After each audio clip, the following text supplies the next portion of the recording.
All right, guys, we're back on the Next Level Agents podcast. And today I'm joined by my longtime friend, Noah George. Noah, how's it going, dude? Doing great. Yeah, happy Monday. Yeah, happy Monday. We're recording this on a Monday. We'll actually release this on a Monday too. I release all podcasts on Monday that way. I feel like it's easier to remember that way. So, dude, I'm excited to do this. Like you and I have talked quite a bit over the years, some in person at different you and I were both at KW for a long time, uh, over the phone. We've seen each other again recently at a mastermind event that I've done. And we tend to catch up and so I want to start somewhere. First of all, let's do this. Let's give some context. Tell everybody about your real estate team. Just give us the elevator pitch on what's the Noah George real estate team, or in your case, brokerage. Say like it's kind of one and the same. I say team. In your case, it's actually your brokerage, but it's relatively it's the same thing for the listener. Give us the overview of what that looks like today. Maybe like how many agents, number of transactions you think you'll do this year, how long you've been in business. Just get the elevator pitch. So let's do that to set context first.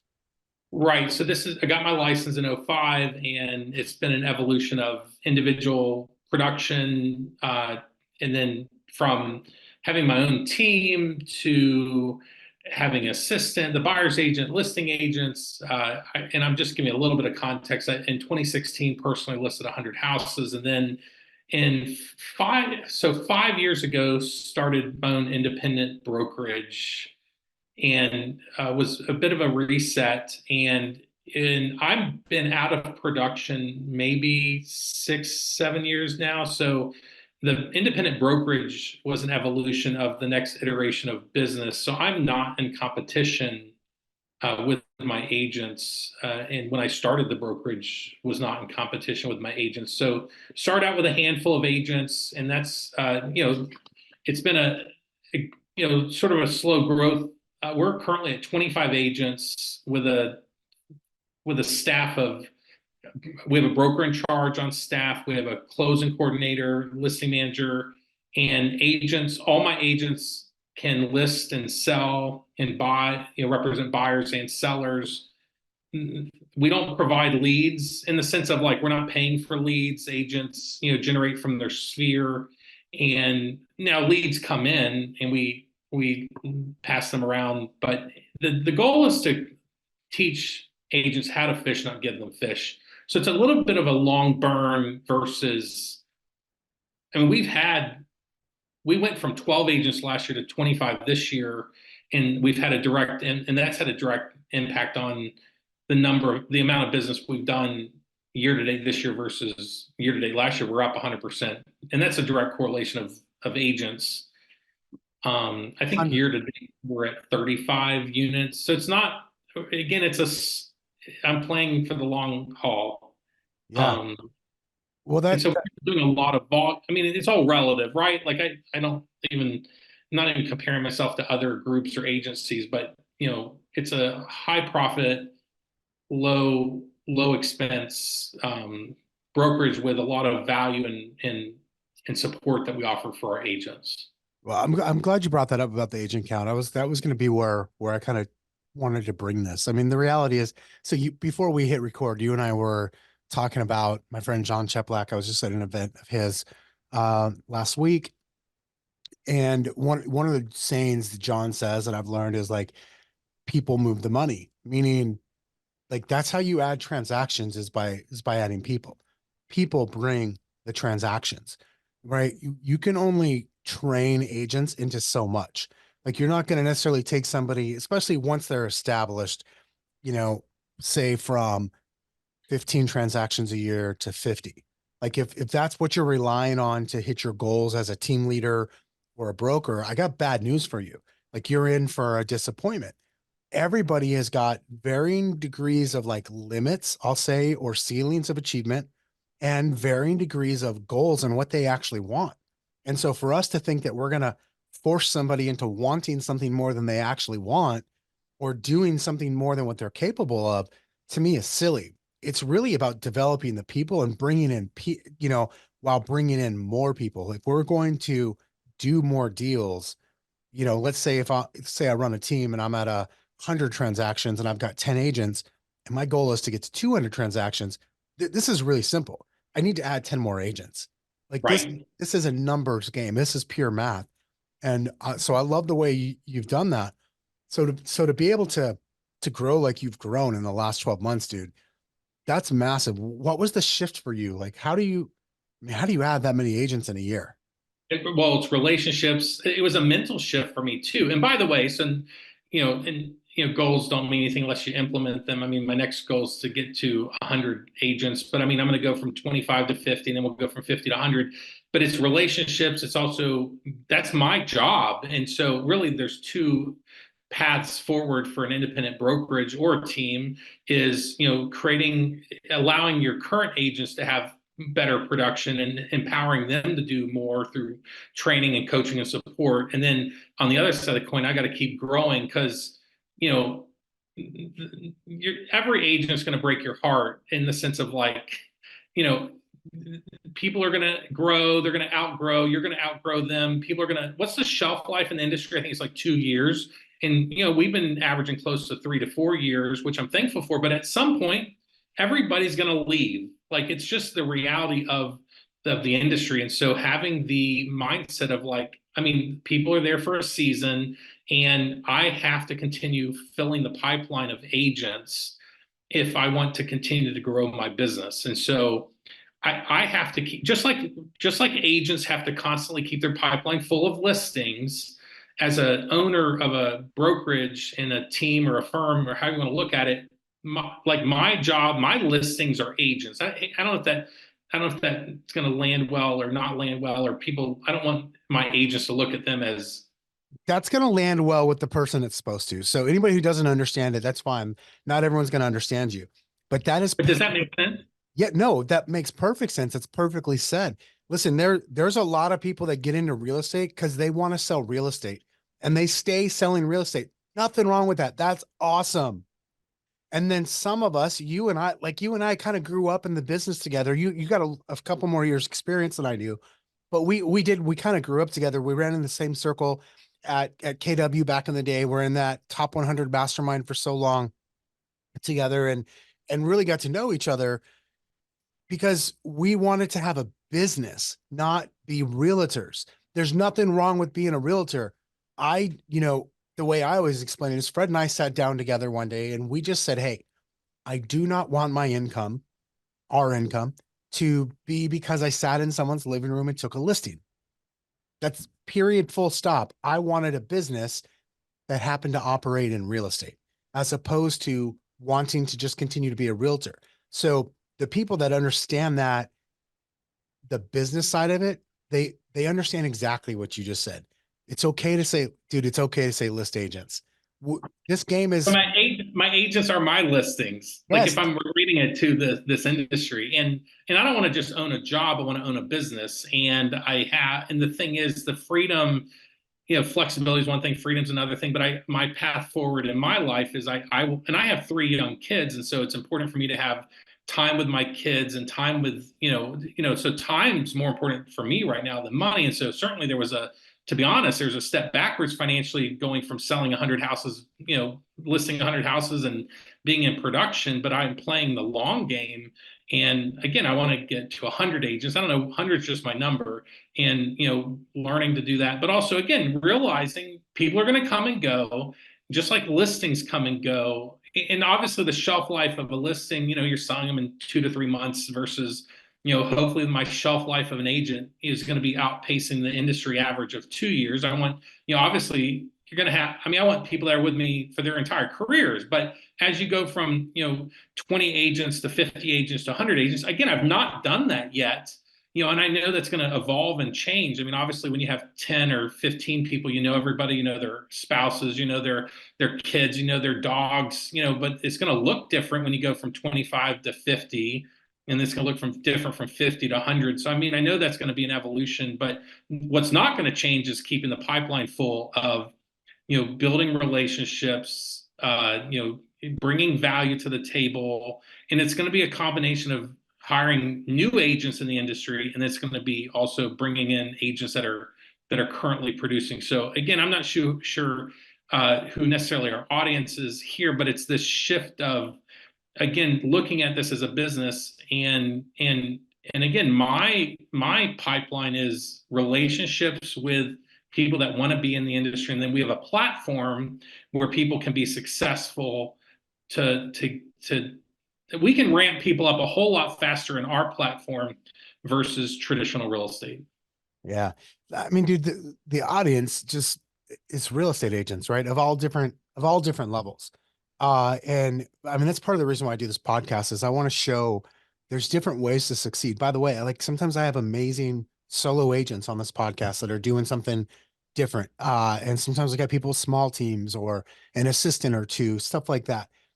Because one of my beliefs is there's not just one way to do this. Like there's a lot of different ways to be successful, whatever success is to you, through real estate. And listen, you and I just happen to be in the same camp, which is I would much rather have a platform for agents, help them succeed. I know how to do it. Like I know you know how to do it. Like the reality is you could go out tomorrow and start taking listings if you wanted to, and you'd probably make more money next month if you did. Just I know that I would. I'd make more money in my business next month if I went out and took a few listings this month. But the reality is I would much rather invest my time into a slower burn. I got a friend that calls it crock pot. It's crock pot money No, versus it's not the microwave. microwave. Yep. Totally. It's a long play. Yeah. The other thing that was interesting to have the realization of, you think of business owners owning a business that's dependent on your production versus a business that's dependent on the production of your agents. If you have a business that's dependent on your production, it's not a sellable business. And I'm not saying I'm looking to sell my firm, but like it's different, versus if you're the income of a business is not dependent on your production. It's dependent on the collective group of the agents. Let me ask you a question, dude. So I think you and I, we've hit the point. You and I want to have leverage, right? Through people. We want to build our business around other agents by providing them value and support and tools, et cetera. Um, knowing what you know now, let's say you could talk to yourself a year ago. So go back to the Noah of 10 or 12 agents on the team who wants to get to 25. What would you tell yourself? Like, what's the advice you'd give yourself or the stumbling blocks you'd tell yourself to avoid when it comes to growing a team? Because it's one thing to go out and lead generate for buyers and sellers. And we've all got a lot of practice doing that. That's easy, but It's the same thing though. It's lead generating. It's just doing the activity. I don't care if you're lead generating for sellers or if you're lead generating for agents. It's make the phone calls. It's go on the appointments. It's take action. And again, I'm very grateful for the growth that I had last year. And if I intend to do that again this year, I got to amp that up. I have to take even more action this year. I mean, it's the action is the difference between people that say that are going to accomplish their goals and those that don't. So, so let me ask you that then. All right. So to go from 25 to 50, are you just going to be able to do more action? Like, do you have that much more No, time? you're right. It's not that it's going to be leveraging the agents that I have within. I mean, honestly, just like we tell agents that they want to double their business, just go ask for one referral from every single client they did, and you'll double it right then. I mean, it's empowering my agents to refer in more agents. There's also a timeline of just planting seeds. You never know when you're going to harvest the seeds, and so it's the compounding effect of making the phone calls, compounding effect of the appointments going on. And yeah, I mean, I'm still figuring out. Like, I mean, we should have this call next year. Did I go from 25 to 50? That's doubling the business, and I'm behind right now. I'm behind in my goals. We've had a handful of agents already join this year, but it's like, okay, I got to do some makeup, but it's being purposeful with controlling my time and stop doing the things that I shouldn't be doing. Like I need to be lead generating for agents every day. Yeah.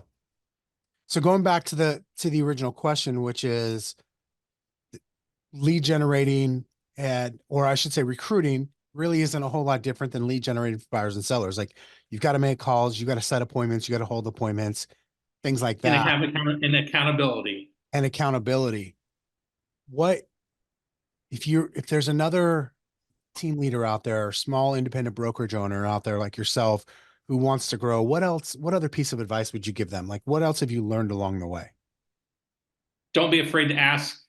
I mean, you don't know, you think people are, well, especially we're going to see a massive shift in the industry here. I think there's going to be a lot of opportunity with people not knowing what to do with the changes and how things are pivoting. But not being afraid, don't be afraid to ask, hey, how are things going? Are you ready for the changes? And, I think there's going to be opportunity with small brokerages that are, there might be merger opportunities. There might be ways to grow exponentially, bring 3 or 4 agents over at a time. And obviously you can look at production and see people who used to do pretty consistent business in the last couple of years. And I mean, I'm seeing a lot of agents that are like year to date. I'm shocked at some of the agents that just haven't had any transaction. I'm like, okay, there's something going on there. There's some challenges they're facing, maybe some fear that they're having with the market, and so it's a numbers game, but getting out to the people, but not being afraid to ask, hey, how are things going, and are you willing to look at some other opportunities? And but if you're not engaging with them, you're not even going to have the opportunity to ask that. Yeah, you got to engage if you're going to even have that opportunity or that at bat, no doubt. Well, I wasn't necessarily intending to talk about this, but I mean, you just kind of referenced big changes coming up. Obviously, we had the news, last week, a week ago, as of this recording, anyways, of the settlement. Um, Proposed settlement, right? There's yeah, proposed. Yes, that's a key word. Absolutely. What are your initial thoughts? Like, what is your feeling now? You've had a week or so to digest this. Where's your head at? my initial, it's like when the pandemic first happened. What's going to happen is no one, it's the unknown. And are we going to be able to sell real estate? And the thing I've come to conclusion is you're going to have agents that know their value, and they're going to continue, negotiating fees for the listing side and continuing to negotiate the fees for the buyer side. If the seller wants to have the best competitive advantage, I believe it's in their best interest to continue offering buyer agent compensation. And even though it's not going to be able to be advertised in the MLS, it's still going to be, listing agents can still negotiate for that. And so I think agents that know their value and know what's best in the best interest of the seller, they're going to still continue to negotiate for that, just like you're going to have buyers agents still negotiate for compensation. And so it's the agents that have the understand their value, that are dialed in on their value proposition and know their scripts, know their worth. You're going to see weak agents not stand up for compensation. And so that's where, again, that's going to just take some time to shake out. But the agents that know their value are going to continue to negotiate for their compensation, and because clients need representation.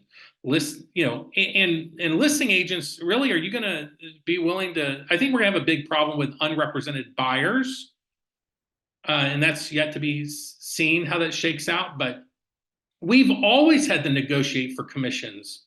In North Carolina, where we're located, we've always had a disclosure about buyer agency fees. Like, it's part of our buyer agency agreement right now, that the buyers need to know that we negotiate for.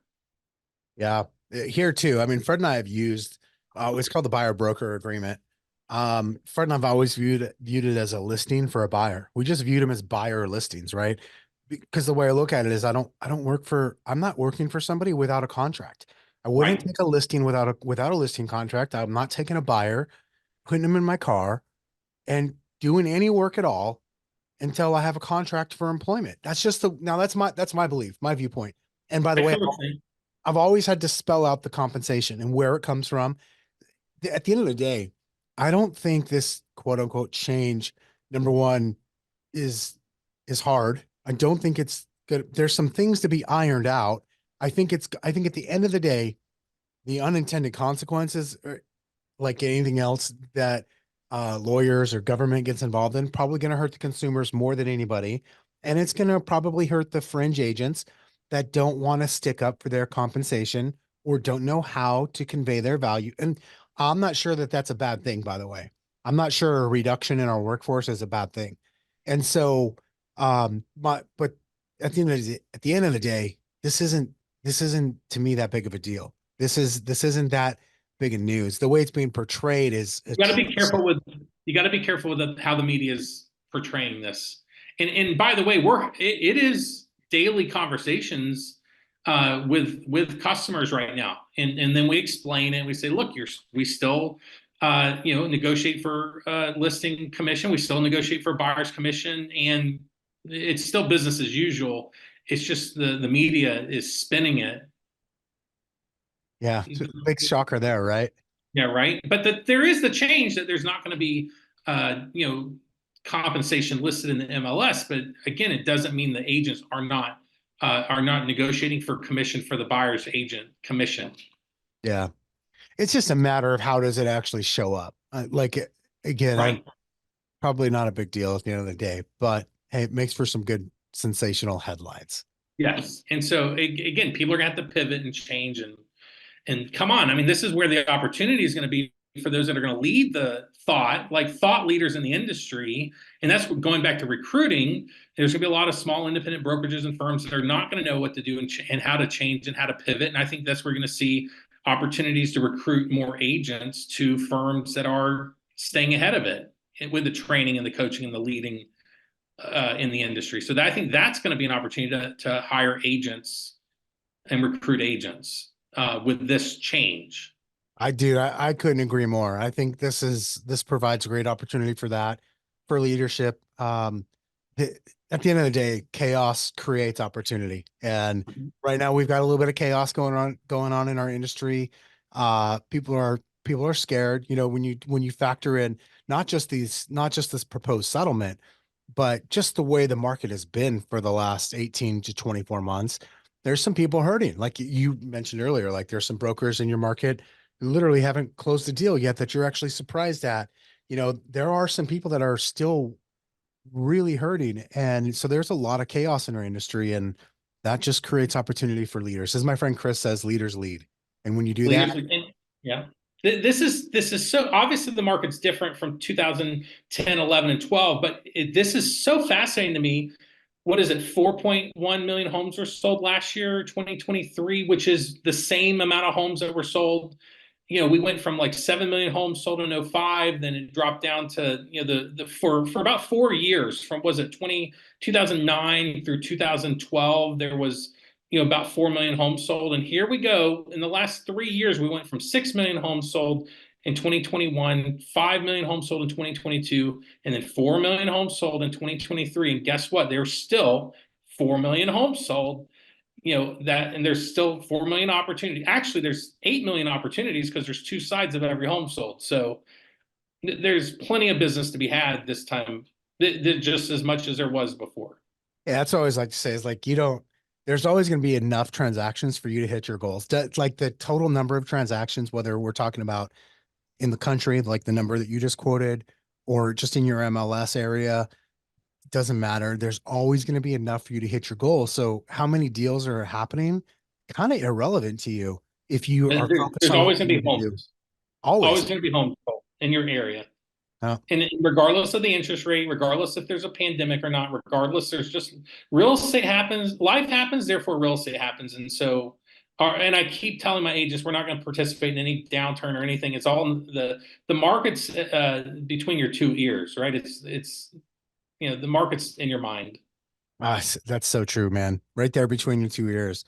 Well, Noah, I promised I wouldn't keep you too long. We're pretty much right at that 30-minute mark. I want to say thanks, dude. I love having this conversation with you. I think there's a lot to learn from what you just said. You highlighted a few things. I'm looking forward to going back and re-listening to this and taking some notes and sharing that with everybody, because I think you simplified a lot of things. Whether you're an agent who wants to grow your team, or maybe you're an independent broker, or you want to become an independent broker, I think some of the things you just highlighted over the last 25, 30 minutes or so really give some insight into the distilled down, like, hey, here's what you got to focus on, and the rest is kind of bullshit and noise. Yeah. And I'll say one more thing. The more I get out of the way, the bigger my business grows. It's, whether you're an individual agent, whether you're a firm owner, whether you're a team leader, just keep getting out of the way and empowering people and helping people. And, that's when growth happens.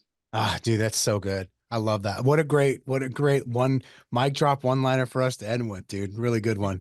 Way to come up clutch with that one. Thanks so much. You must have been holding that in your back pocket, dude. That was a good one.